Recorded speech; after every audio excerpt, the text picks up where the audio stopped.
Hello engineers, welcome back electrical जिंदगी। Engineers, हम लोग डिस्कशन कर रहे थे ईएमएफटी सब्जेक्ट के बारे में जिसका कोड है BEE 301। इसमें हम लोग अपनी लास्ट यूनिट 5 की स्टार्टिंग करेंगे आज से वेव्स एंड एप्लीकेशंस के बारे में। ठीक है, जो भी हमारे AKTU के स्टूडेंट हैं, AKTU के स्टूडेंट्स रहते हैं जिन इससे बीटेक कर रहे हैं, तो वो सारे स्टूडेंट इस वीडियो को रेफर कर सकते हैं। यहाँ पे हम लोग क्या डिस्कशन करते हैं, इंपॉर्टेंट क्वेश्चंस को हम लोग डिस्कशन करते हैं। क्लियर? तो इंपॉर्टेंट क्वेश्चंस में जो भी हमारे शॉर्ट टाइप क्वेश्चंस होते हैं उनको भी हम इस सीरीज में डिस्कशन कर रहे हैं, और साथ में जो भी हमारे लॉन्ग टाइप क्वेश्चंस हैं उनको भी हम लोग यहाँ पे डिस्कस करते हैं। ठीक है, तो आज के इस वीडियो में हम लोग शॉर्ट टाइप क्वेश्चंस को डिस्कस करने वाले हैं। यूनिट 5 रहने वाली है, ईएमएफटी का सब्जेक्ट रहने वाला है। क्लियर? तो इस में हम लोग कौन कौन से क्वेश्चंस को कवर करेंगे, क्वेश्चंस की लिस्ट मैंने यहाँ पे रिप्रेजेंट कर दी है। टोटल हम लोग 14 क्वेश्चंस को कवर करने वाले हैं, जिसमें आज की इस वीडियो में हम लोग 7 क्वेश्चंस को कवर करेंगे और नेक्स्ट 7 को हम लोग नेक्स्ट वीडियो लेक्चर में कवर करेंगे। ठीक है, तो चलिए अभी वीडियो को आगे बढ़ा लेते हैं और क्वेश्चंस को समझ लेते हैं। ठीक है, यहाँ पे एक्सप्लेनेशन जो मैं आपके साथ में कर रहा हूँ इंजीनियर्स, वो मैं हिंदी लैंग्वेज और इंग्लिश लैंग्वेज दोनों में ही मैं आपको यहाँ पे रिप्रेजेंट करूंगा कंटेंट। जो बच्चा डिप्लोमा का है या फिर जिस बच्चे ने अपना 12th हिंदी मीडियम से किया हुआ है, तो दोनों ही तरीके के स्टूडेंट इसको आसानी से समझ सकें, इसको रिलेट कर पाएँ। जो भी कंसेप्ट मैं आपको यहाँ पे बताऊंगा तो उसके लिए मैंने हिंदी में यहाँ पे मेंशन किया है, और बाकी जो स्टूडेंट सीबीएसई के हैं या फिर जिनको इंग्लिश समझ में आती है वो डायरेक्टली इंग्लिश से भी यहाँ पे इस चीज़ों को समझ सकते हैं। क्लियर? बाकी आपको ये बता दूं कि बीटेक के अगर आप स्टूडेंट हो तो एग्जाम में आपको इंग्लिश में ही आंसर आपको करके आना है। ठीक है, तो हिंदी आपके समझने के लिए है, एक्सप्लेनेशन के लिए, बाकी आपको एग्जाम में इंग्लिश में ही लिख के आना है। क्लियर हो गया? तो चलिए अपने 7 क्वेश्चन को हम लोग समझ लेते हैं एंड देन वीडियो को क्लोज करेंगे। ठीक है, सबसे पहला क्वेश्चन है हमारा, एक्सप्लेन फेराडेज लॉ। इंपॉर्टेंट बहुत क्वेश्चन है ये। यहाँ से कई बार आपका यहाँ से पूछ लिया जाता है व्हाट इज फेराडेज लॉ, या फिर explain Faraday's law, Faraday explain second laws of Faraday. तो इस तरीके का आपसे क्वेश्चन पूछ लिया जाता है। तो बाकी आप इसको आंसर कैसे करने वाले हो उसको समझते हैं। पहले उससे पहले एक कंसेप्ट को समझ लेते हैं, कंसेप्ट क्या कहता है। ठीक है, देखिए, अगर मान लीजिए हमारे पास में कोई कंडक्टर है, सपोज ये हमारे पास में एक कंडक्टर है, हम इस कंडक्टर को क्या बना दें, स्पाइरल बना दें कुछ इस तरीके से। स्पाइरल मतलब कि एक हमारे पास में ये स्पाइरल इस कंडक्टर को इस तरीके से मोड़ दे, तो जब हम इस स्पाइरल को बना देते हैं तो इस स्पाइरल को हम लोग क्या कहते हैं, कॉइल कहते हैं, कॉइल।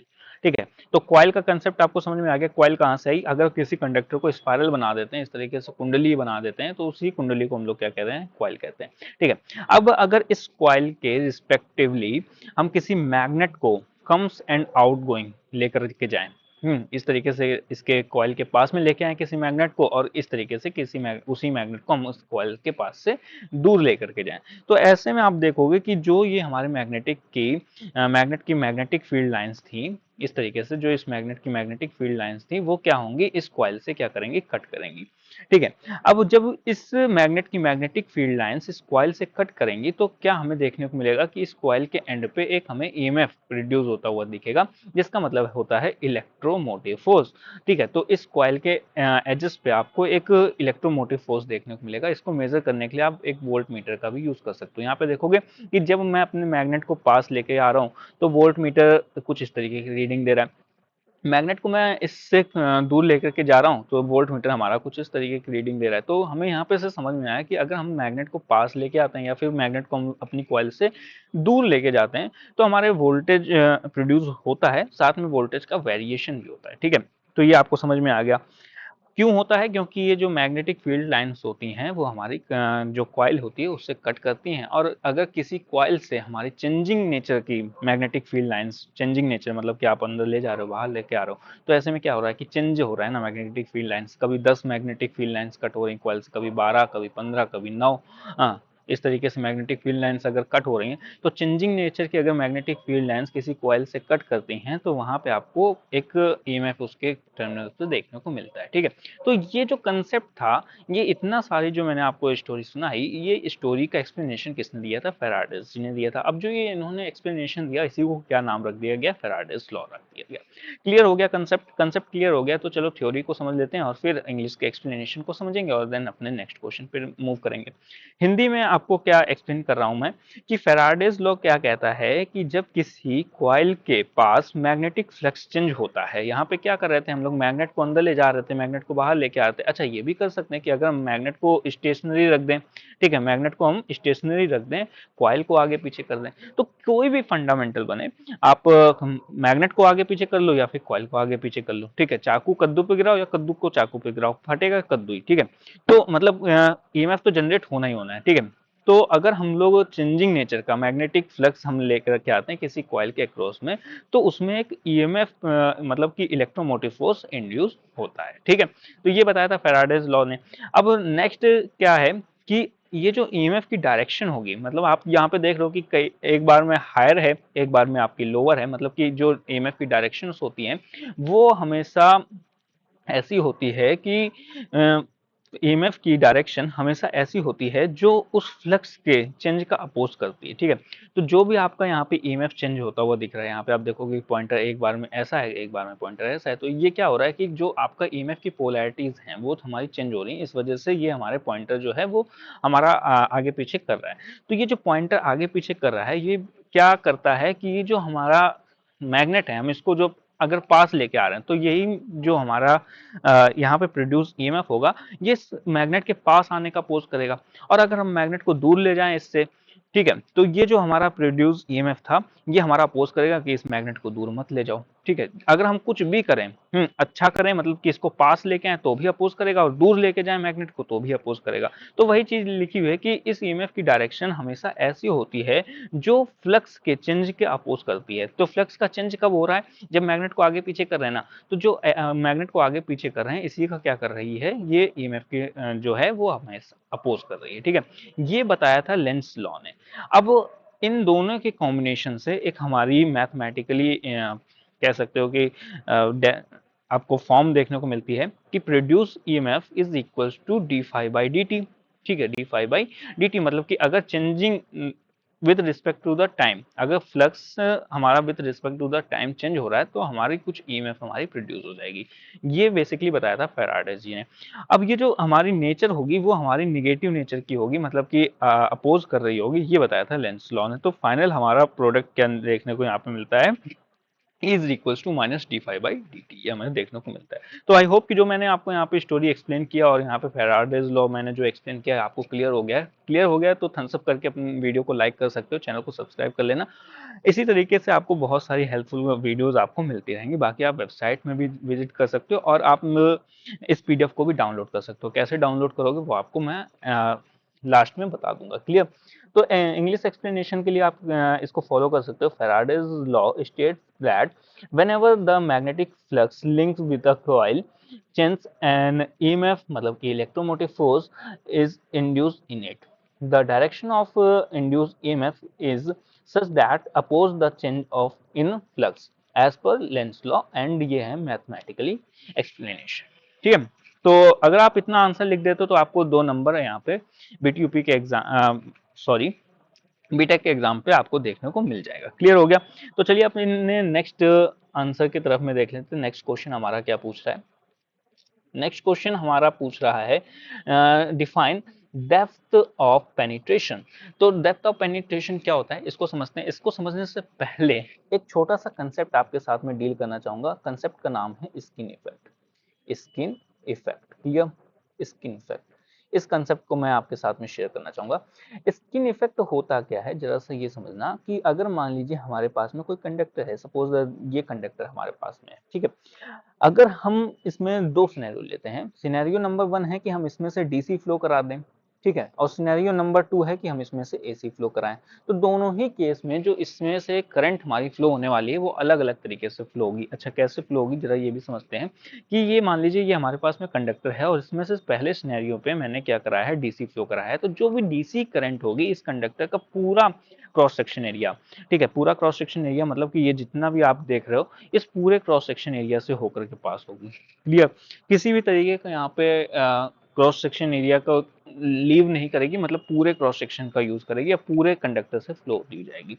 ठीक है। In the case of AC, मतलब अगर हम सिनेरियो सेकंड लेते हैं, in the case of AC, तो अगर हमारे पास में ये हमारा कंडक्टर है, ये उसका क्रॉस सेक्शन एरिया है, तो एसी अगर हम इस कंडक्टर से फ्लो कराते हैं तो जो एसी होगी वो हमारी इस कंडक्टर से सरफेस लेवल पे ही केवल फ्लो होगी। ठीक है। जो इसका आउटर सरफेस होने वाला है कुछ इस तरीके से, उसी से ही फ्लो होती, अंदर फ्लो नहीं होती। जो इसका कोर सेंटर रहता है, जैसे ये कोर सेंटर है, कोर सेंटर से फ्लो एसी कभी नहीं होती। ठीक है। और आपको ये भी बता दूं कि जैसे हमने यहाँ पे ये आप देखोगे कि ये यहाँ से फ्लो हो रही है ना एसी, अगर हमने पास कराया तो ये केवल आउटर सरफेस से ही फ्लो हो रही है। अब जितनी ज्यादा हम एसी की फ्रीक्वेंसी को बढ़ाते रहेंगे, ठीक है, वो उतनी ज्यादा ही आउटर सरफेस से फ्लो होगी, उतना कम इनर सरफेस में आएगी। तो ये जो इफेक्ट होता है, ये जो फिनोमिना होता है, इसको एक्सप्लेन किया जाता है स्किन इफेक्ट के थ्रू, और इसी कंसेप्ट को क्या कहते हैं हम लोग, स्किन इफेक्ट कहते हैं। तो अगर आपसे स्किन इफेक्ट पूछा जाता है तो स्किन इफेक्ट में आप इस कंसेप्ट को एक्सटेंड कर सकते हो। तो यहाँ पे जो सेकंड क्वेश्चन था वहां से एक और आपको क्वेश्चन कवर हो गया। इस क्वेश्चन को अपने लैंग्वेज पे, अपने नोटबुक पे लिख सकते हो। ठीक है। अच्छा, ये समझना, स्किन इफेक्ट अलग है, स्किन डेप्थ अलग है। ठीक है। तो जो डेप्थ ऑफ पेनिट्रेशन होता है, इसी को हम लोग क्या कहते हैं, स्किन डेप्थ भी कहते हैं। तो डेप्थ ऑफ पेनिट्रेशन या फिर स्किन डेप्थ एक ही चीज है। ठीक है। तो स्किन इफेक्ट अलग है, स्किन डेप्थ अलग है, और डेप्थ ऑफ पेनिट्रेशन को हम लोग यहाँ पे समझते हैं। ठीक है। तो स्किन इफेक्ट क्लियर हो गया। अब समझते हैं स्किन डेप्थ क्या है। तो स्किन डेप्थ क्या है एक्चुअल में, सपोज कि इसको मैं क्लियर कर देता हूँ ताकि आपको एक्सप्लेन कर सकूं। यहाँ पे आपने देखा कि अगर मैं इस कंडक्टर से एसी सप्लाई को फ्लो कराता हूँ, एसी सप्लाई को फ्लो कराता हूँ, तो इसके आउटर सरफेस पे ही केवल ये एसी सप्लाई, जो एसी करंट होती है, वो हमारी फ्लो होती है। क्लियर। अब इसकी वजह से क्या होता है कि जो इसकी इलेक्ट्रोमैग्नेटिक वेव्स होती हैं, ईएम वेव्स जिसको कहते हैं, वो हमारी सेंटर कोर तक की नहीं आ पाती, मतलब कि इस कोर तक की ईएम वेव्स नहीं आ पाती। अब ईएम वेव्स इस कोर तक की नहीं आ पाती तो कहाँ तक की रह जाती, मान लीजिए स्किन इफेक्ट का जो इफेक्ट है वो यहाँ इस इतने लेवल पे है। ठीक है। तो इतने लेवल तक की ही हमारी ईएम वेव्स भी आ पाएंगी। तो जो ईएम वेव्स हमारी अंदर नहीं आ पा रही हैं, अंदर नहीं आ पा रही, केवल इतनी ही जा पा रही हैं, तो जो इतनी जा पा रही हैं, यहाँ तक की जो जा पा रही हैं, इसी इफेक्ट को क्या कहते हैं हम लोग, डेप्थ ऑफ पेनिट्रेशन कहते हैं। ठीक है। समझते हैं, यहाँ पे एक्सप्लेन लिखा हुआ है मैंने, यहाँ से ज्यादा क्लियर हो जाएगा। डेप्थ ऑफ पेनिट्रेशन या स्किन डेप्थ वो डिस्टेंस होता है जहां तक ईएम वेव कंडक्टर के अंदर इफेक्टिवली पेनिट्रेट कर सकती है। पेनिट्रेट का मतलब होता है अंदर तक जा सकती हैं। ठीक है। तो इसकी डेप्थ ऑफ पेनिट्रेशन का मतलब क्या है कि किसी कंडक्टर में जो ईएम वेव, मतलब कि इलेक्ट्रोमैग्नेटिक वेव्स कितना अंदर तक जा रही हैं, उसी को हम लोग क्या कहते हैं, डेप्थ ऑफ पेनिट्रेशन। मान लीजिए ये हमारी 5 mm तक अंदर गई, तो उसको क्या कहेंगे, ये हमारी 5 mm इसकी डेप्थ ऑफ पेनिट्रेशन है। ठीक है। क्लियर हो गया। इस डेप्थ के बाद में करंट की जो डेंसिटी होती है बहुत कम हो जाती है, 1/3 ऑफ द सरफेस करंट। ये क्या है, इस लाइन को थोड़ा सा एक्सप्लेन कर देता हूँ। मैंने आपको बताया कि अगर कोई कंडक्टर है, इस कंडक्टर से हम लोग एसी सप्लाई को फ्लो कराते हैं, तो ऐसे कंडीशन में क्या आप देख रहे हो कि सरफेस से ही करंट फ्लो हो रही है, और जितनी ही हमारी सरफेस से करंट फ्लो हो रही है, मान लीजिए यहाँ तक कि हमारी सरफेस में से करंट फ्लो हो रही है, इतना इतना सरफेस में करंट फ्लो हो रही है, यहाँ पे ऐसे ऐसे बाहर साइड में इतनी इतनी सरफेस में करंट फ्लो हो रही है, तो यहीं तक की हमारी ईएम वेव्स भी आ पाएंगी।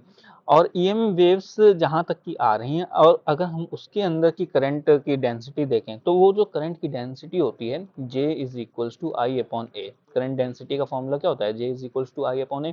तो जो हमारे अंदर जहां तक की ईएम वेव्स आई, मतलब कि जो डेप्थ ऑफ पेनिट्रेशन है एरिया, अगर उसके अंदर की हम देखें करंट डेंसिटी, तो वो हमारी क्या होती है, कम देखने को यहाँ पे मिलती है। ठीक है। कितनी कम होती है, सरफेस करंट की 1/e टाइम्स होती है। अगर सरफेस करंट में मान लीजिए 10 एम्पियर हमारी फ्लो हो रही है, तो जो हमारी डेप्थ ऑफ पेनिट्रेशन के अंदर की करंट होगी वो हमारी 10/3 होगी। क्लियर। ये यहाँ पे डेप्थ ऑफ पेनिट्रेशन का फॉर्मूला है, इसको भी नोट कर सकते हो। इंग्लिश का एक्सप्लेनेशन मैंने यहाँ पे दिया हुआ है, आप इसको नोट कर सकते हो, बाकी पीडीएफ को आप डाउनलोड कर सकते हो। क्लियर हो गया। डेप्थ ऑफ मैं यहाँ पे एक्सप्लेन भी कर देता हूँ, एक दो एक्सप्लेन कर देता हूँ। क्वेश्चन वीडियो ज़्यादा लंबी होगी, इसके लिए हर क्वेश्चन को एक्सप्लेन नहीं करूंगा, बाकी हिंदी में एक्सप्लेन कर दिया है, तो आप इंग्लिश में भी अपनी चीज़ों को समझ सकते हो। Okay, depth of penetration or skin depth is the distance up to which the electromagnetic waves can effectively penetrate inside a conductor. Beyond this depth, current density reduce 1/3 of the surface value. जो भी surface में value होगी उसकी 1/3 ही हमारी होती है. Clear हो गया. चलिए अभी नेक्स्ट क्वेश्चन जो हमारा क्वेश्चन थर्ड है उसकी तरफ में मूव करते हैं. ठीक है. नेक्स्ट क्वेश्चन में आपसे पूछा जा रहा है behaviour of a conductor high frequency. मतलब कि अगर मान लीजिए हमारा कोई कंडक्टर है, ठीक है, इस कंडक्टर से हम लोग अगर एसी सप्लाई, देखो अच्छा फ्रीक्वेंसी का मतलब समझना, फ्रीक्वेंसी डीसी में होती है क्या? डीसी में फ्रीक्वेंसी नहीं होती, तो मतलब बात हम कहाँ किस चीज की कर रहे हैं? एसी की ही कर रहे हैं ना, अल्टरनेटिंग करंट की ही बात करें तो अगर हम इस कंडक्टर से अल्टरनेटिंग करंट फ्लो कराते हैं और उसमें भी हम लोग क्या करते हैं, हाई फ्रीक्वेंसी रख देते हैं, तो हमारी क्या बिहेवियर देखने को मिलता है उसके बारे में हम लोग इस क्वेश्चन में डिस्कस करेंगे और उसी के बारे में हमने इसका आंसर देना है. ठीक है. तो लास्ट क्वेश्चन में मैंने आपको बताया था कि जितनी ज्यादा फ्रीक्वेंसी, जितनी ज्यादा आपकी फ्रीक्वेंसी उतनी कम आपकी डेप्थ ऑफ पेनिट्रेशन. यही बताया था ना कि जितनी ज्यादा आपकी फ्रीक्वेंसी होगी उतना ही कम आपकी जो सरफेस में आपकी करंट होगी उतना ही सरफेस में आपकी फ्लो होगी. यहाँ पे मैंने फिगर से भी बताया हुआ है कि जितनी ज़्यादा आपकी फ्रीक्वेंसी होगी, अगर मान लीजिए आपकी 60 हर्ट्ज फ्रीक्वेंसी है तो आपका कुछ इस तरीके से आपकी करंट जो होगी वो फ्लो हो रही होगी. अगर आपने 1000 हर्ट्ज कर दिया तो ये कुछ इस तरीके से, ये इतने ही लेवल पे आपकी करंट जो है वो फ्लो हो रही होगी, एसी करंट. ठीक है. अगर आपने 4000 किलो हर्ट्ज कर दिया तो आप देखोगे कि जो इसका करंट का फ्लो लेवल है वो यहीं तक की हो गया. ठीक है. इतने एजेस में आप देख रहे हो, जहां जहां पे ये ब्लू कलर का है उतने एज में ही आपकी जो अल्टरनेटिंग करंट है वो उस कंडक्टर के में फ्लो हो रही है. अच्छा, इसमें से एक चीज आप देखोगे कि जैसे जैसे हम अपनी फ्रीक्वेंसी को बढ़ा रहे हैं उतना जो हमारा कंडक्टर का क्रॉस सेक्शन एरिया जो कंज्यूम होना चाहिए था, मेरा जो क्रॉस सेक्शन एरिया मान लीजिए ये पूरा इतना पूरा क्रॉस सेक्शन एरिया है, क्लियर, मैंने दिया था कि इतने पूरे क्रॉस सेक्शन एरिया से फ्लो हो करंट. करंट क्या कर रही है, जैसे जैसे हम अपनी फ्रीक्वेंसी को बढ़ा रहे हैं उतने उतने बाहर से ही फ्लो हो रही है, मतलब पूरे क्रॉस सेक्शन एरिया को नहीं यूज कर पा रही. जब यूज नहीं कर रही तो एक तरीके से क्या हो रहा है, लॉस ही हो रहा है ना.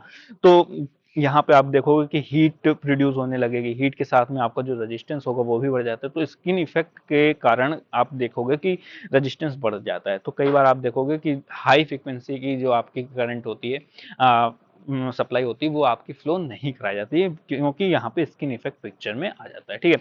तो चलिए अभी अपने क्वेश्चन को देख लेते हैं. बिहेवियर क्या है आपका, यहाँ पे बिहेवियर क्लियर हो गया होगा कि जैसे जैसे हम अपनी हाई फ्रीक्वेंसी की तरफ जाएंगे तो वो हमारी जो सप्लाई होगी वो हमारी सरफेस से ही फ्लो होती है. ठीक है. तो एक्सप्लेनेशन क्या है कि हाई फ्रीक्वेंसी पर कंडक्टर में करंट सिर्फ सरफेस के पास फ्लो करता है, अंदर नहीं जाता. इस इफेक्ट को स्किन इफेक्ट कहते हैं. तो वही चीज मैंने यहाँ पे एक्सप्लेन किया है इंग्लिश में, तो आप यहाँ से नोट डाउन कर सकते हो. यहाँ पे ऐसे लिख दोगे तो 2 नंबर आपको मिल जाएगा. क्लियर.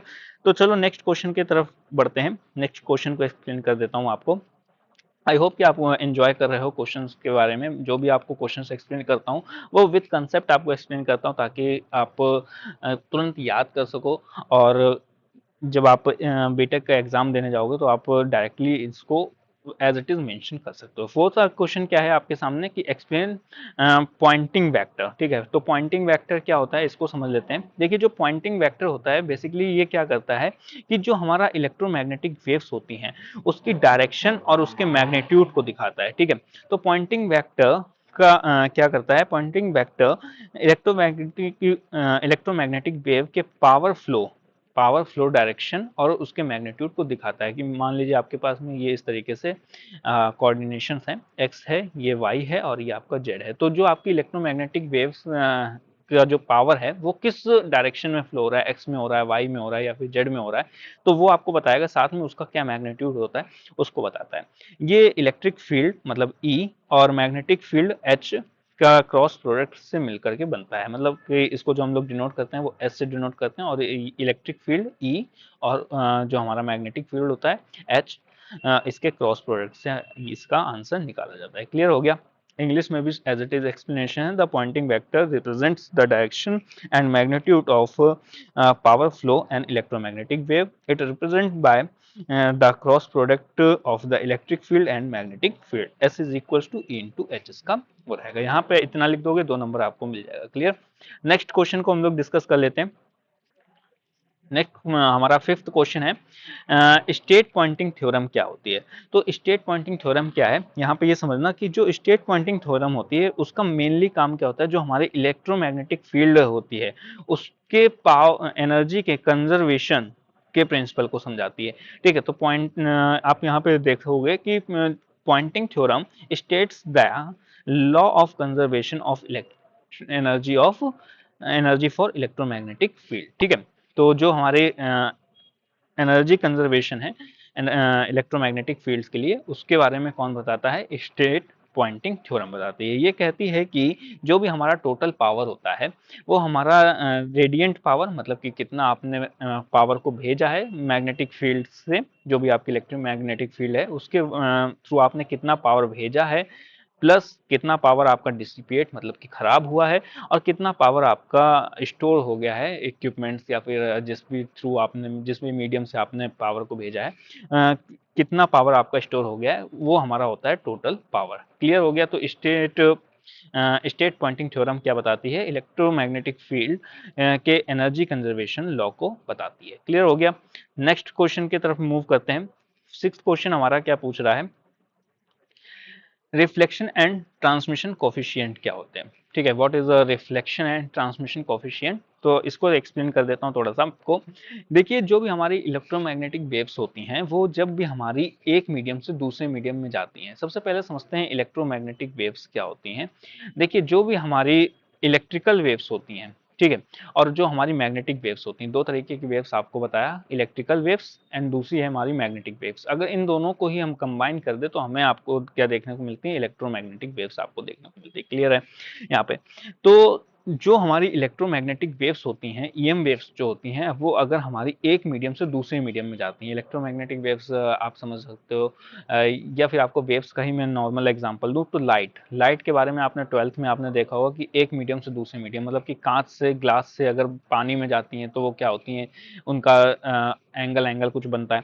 तो उसके जैसा ही कुछ यहाँ पे भी आपको देखने को मिलता है। जो हमारी ईएम वेव्स होती हैं, इलेक्ट्रोमैग्नेटिक वेव्स होती हैं, जब एक मीडियम, मतलब कि एक मीडियम ये है, एक मीडियम ये है हमारा, एक मीडियम से दूसरे मीडियम में जाती हैं, तो कुछ तो हमारी ट्रांसफर हो जाएंगी एक मीडियम से दूसरे मीडियम, और कुछ क्या होंगी हमारी यहीं से रिफ्लेक्ट हो जाती हैं।